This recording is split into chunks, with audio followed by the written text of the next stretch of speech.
Okay, Bismillahirrahmanirrahim. Alhamdulillahi Rabbil Alameen. The subject that we're going to deal with today is a multifaceted subject, but one of the main title is forecasting accuracy. That means if we go back over the periods of years, we'll say if we did 20 years ago, we was talking about certain subjects 20 years ago. And those subjects related to how we was going to deal with the system and what we were dealing with the system. And so we can review and we can see, well, how accurate were we? If we talked about certain subjects at that time, how accurate were we, And remember, that's the normal part of strategic management. Strategic management just means that, first of all, you have to scan your environment, get a view of how things are with you, your environment, and they call it in management books, and they call it scanning your environment. So then after you scan your environment, then you come up with a plan or a program or a platform because you have come up with, in scanning your environment, where your environment is, where the people are, what do they respond to, how do they respond to it.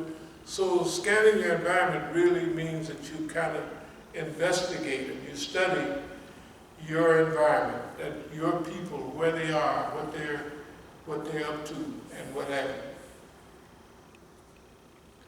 And so we always talked about the certain subjects over 20 years ago, like we talked about an air war at that time. An air war meant that we was going psychological. We were flying over the area and we're going to be dropping heavy bombs. It's an air war, not a person-to-person struggle that we're going to deal with. And we did that. So we'll talk a little bit about those, the forecasting accuracy from that period.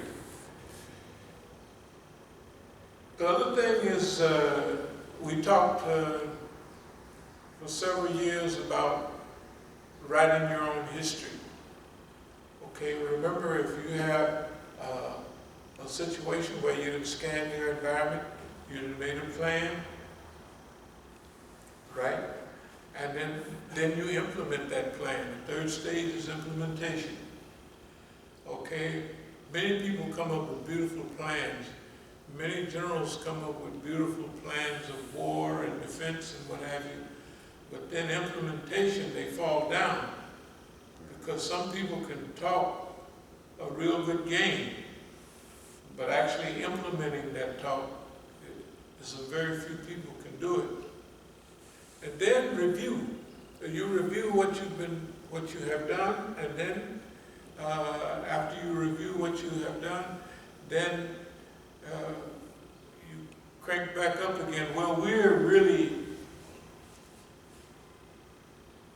this is several stages of monitoring our environment and planning and implementation, and then recycling what we've done. But that's why we call this forecasting accuracy. What we're going to do today is kind of review. Well, we're going to do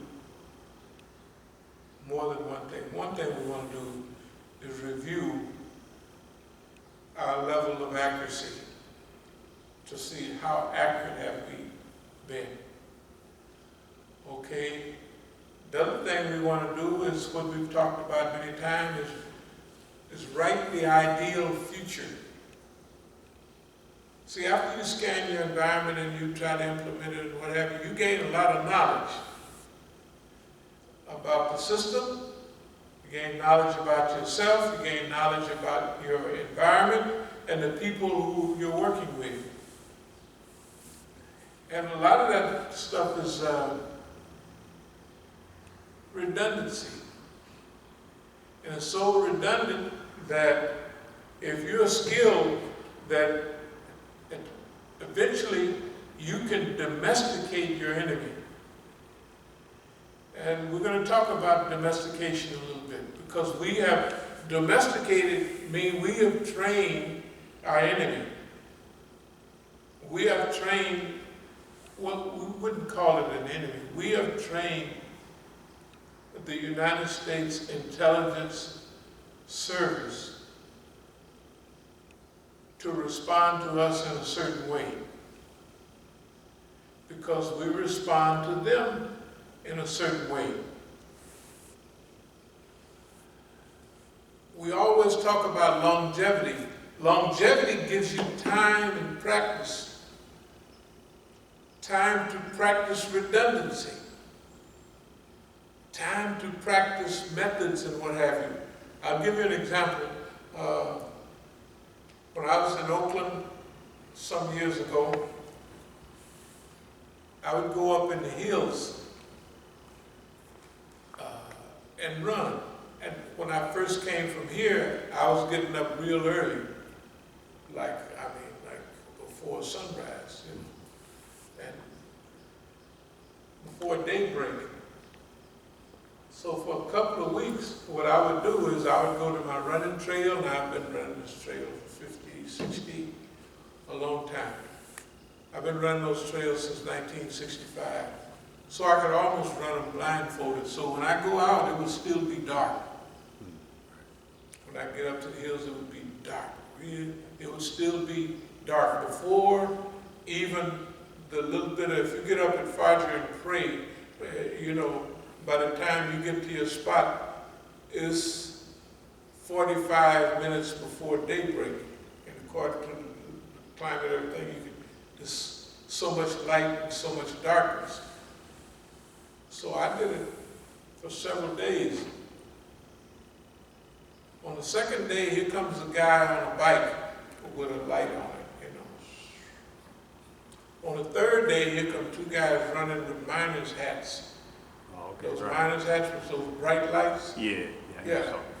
Okay, so it adds up to who they are, right? So by that time, I've been there a week, and I'm getting back into getting up a little bit later. So by the time I get out, I'm getting out almost at a normal time. I'm getting out when the daybreak is already coming and you can see where you're going. Okay? It was easy for me to figure out what was going on. Number one, on the second day, the first day when I went out, nobody there, nothing. Because nobody know where I'm going, and you couldn't be going and run. But you get out there, nobody has time to come from way around that trail or this trail and then meet up with me, because I didn't hit them too early. But the second day, here comes a Euro on a bike, with one of the bright lights on his bike. The third day, here come 2 Euros with miners, the little bright lights. Okay, all of that, to other people, it may not seem like nothing, but that's adding to my reservoir of knowledge and information about how they deal. And for me, it's normal. It's absolutely normal, Whether I did it at first to see how it was going to go, or whether I did it because I got there early. I did it 3 hours early out there, and I'm getting up, 3 hours early. And plus, I'm getting up for Fajr, and so by the time I go out to the trail, it's even taking your time, drinking coffee and all that, it's still an hour before daybreak, and it's dark. And I'm taking it easy because I know it's dark, because I know by the time I start coming back, it'll be light enough for me to see. But I've been on those trails for 60 years, Okay, 1965, whatever that means. I've been going on those trails. Well, I went on them every now and then before, but I've been going on them regularly since 1965. So you could do it in the dark. You know what I mean? You know all the ridges and everything. And you don't need hardly no light. The second day, here comes a white boy on a miner with a miner's light on his bike, like he's been out there riding around. Well, I've been going up there for years, and I hadn't seen nobody out there in the middle of the night riding around on bikes. Right. What year was this? This was a few years. This was a few years ago. This was take it back 5 years ago or something like that. 5, 6 years ago, somewhere in that area. Right. Okay. Yeah. Yeah, I was just wondering because I was like, yeah, no, that kind of lines up. Yeah, I can see that. Yeah. Well, no, that actually. Especially if you hadn't been on that trail in a while, and all of a sudden. No, when I go out there, the first thing I do, as soon as I go out there, you know, no matter whether I walk or what have you, I'm not going to wait. I'm going out. That's a habit. Right. I'm going to the trail. I can walk and look at the birds if there's any, or I can do what I want, but I'm getting out there. Yeah. And I'm going to get out there now a minimum of 5 days a week. It used to be 6 days a week minimum, and technically it would be 7. I went out there every day, but you give it 6 days off. But I'm going out there. I'm telling you, the first day, no action. The second day, here comes a white boy on a bike, and it's pitch black with his miner's light on his bike. And the next morning, there's 2 white men running together with their miner's light on, you know. Yeah, and they're running. What I'm saying is that we're accustomed to many things, and we're monitoring what we're doing. Whether we do something on purpose to get that result, or whether we do it out of habit, we did it. And when we did it, they did something. You see what I mean? And this has been going on with specificity since 1986, and before that it was still, you know, kind of hooked up.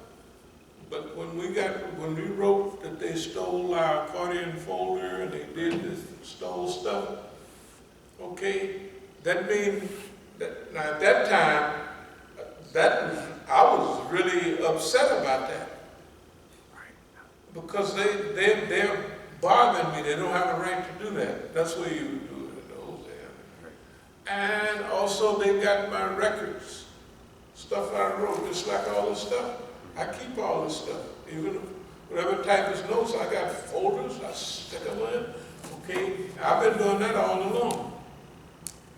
Okay, that means that they got all of that stuff.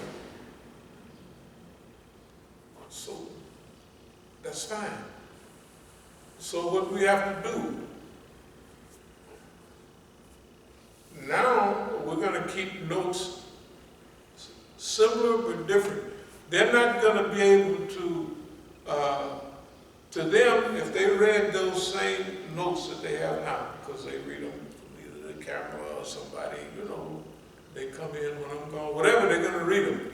They're going to read them in the house, they're going to read them there. They've been reading them.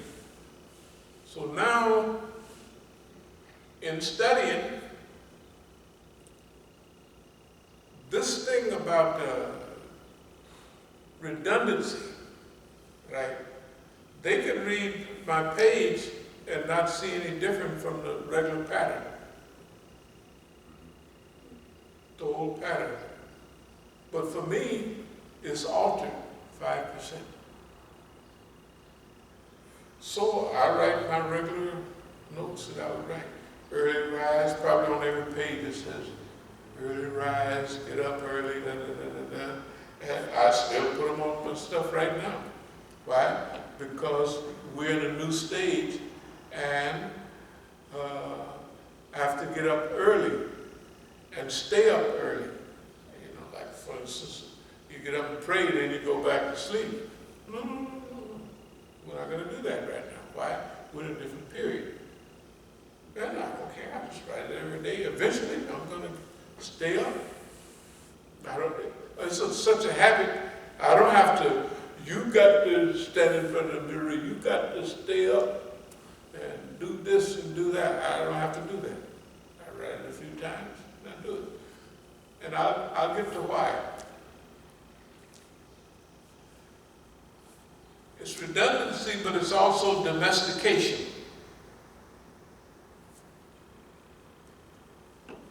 Domestication means that I have the ability to train the people, them. Okay? And as the years go on, I can study them and see how well the training has been going. Like if you train a dog or something, you throw a biscuit up to see if you jump up and get it. If you don't jump up and get it, you need some more training. Okay? Not that I'm going to go over all the monitoring systems, but I can monitor boss man right now, and it's not new. This has been going on. Because in 1986, when they did what they did with my sons and what they did with me, that shows the door is closed on this friendship and this easygoing stuff, and they got you locked down. They got their eye on you 100%, and there's nothing you can do about it, right? They got people monitoring you. They got people that's their job is to come and sit in the masjid. We had a table there, and to sit at that table all day long to monitor you. So one of the guys, I just started playing with him. I started ordering a lot of them bean pies, blueberry cheese, pineapple cheese pies, and those boys are just. And I was just doing it to him. And he would go in the refrigerator and eat the pies, and he'd swole up and swole. I was just doing it just to swell him up. Yeah, he was sitting there watching and pretending to be Shia. And I remember when he came there from back this way with the little white girl he had, you know, and what have you. And they'd walk up and down the street, and pretty soon they stayed. And okay. You have so much that you can use, right? As an individual. And Allah give you that. He give it to everybody, but everybody don't have the hopefulness. Most people will give up, almost, I ain't gonna say, most people, when they see they're dealing with boss man naked, right? They almost give up, or they slow down to the point that where, you know, well, we slow down too, but it's fool's boss man. He think we're slowing down to quit, we done got old. No. We're coming out of a slowdown period, but a slowdown period is just like in crime. You need a rest, you need to clarify and look at things. You know, white people take vacations, right? They take vacations to look at life. We don't do that. We do it for this. Okay, the title today is Forecasting Accuracy. And there are several things in this forecasting of accuracy. I may skip around a little bit, but did anybody see Don last night? I didn't watch. I didn't watch the whole thing, but Don rolled on the TV, and you talking about regurgitating insanity and foolishness and fitna. That's what he did. What new to us? Think about accuracy. Must have been 6 years ago when Don was going through this thing on the TV with all the other white folks, and he was calling Ted Cruz Crooked Ted, and he was calling Bush down there, he was calling him Low Energy Bush, you know what I mean, and all them names. Okay, he was getting free publicity. He didn't have to spend nothing on publicity. Right. Yeah. So you can see something is going on. Okay, now you got to remember, last night I just happened to watch it. I didn't watch it all. I just watched enough to get the trend. So, but we said right away, try to remember what we said. We said somebody hired him to destroy, first we said the Republican Party. Then we waited a while and we said somebody hired him to destroy America. The whole show. Right? I mean, we did say that. Okay. Today's subject is forecasting accuracy. We don't want to go over everything, we don't have the ability, that we forecasted, but the things that mean something right now, okay. Will you see it on the TV? Okay. There's certain things that's going on right now that are just detrimental to the global situation. Now here come Don. Also, I watched a little bit of CNN. They had one of the black policemen that was on duty down at the Capitol. You know, the Capitol Police. They had another one that was a sergeant. He was a Capitol Police. But he was so shook up. This is the first interview he gave, and he had to give it because what he was hearing was so, you know, it was making him so upset. And you could tell he had light PTSD. You could tell he was either pretending very well, because he, you know, that's the way he was playing. Whatever he was playing, both of those, and the interviewer was trying to prepare for what Donald Trump was going to say that night, which they didn't do properly, but it was no difference. I watched it anyway. What was the police saying? We were abandoned. The president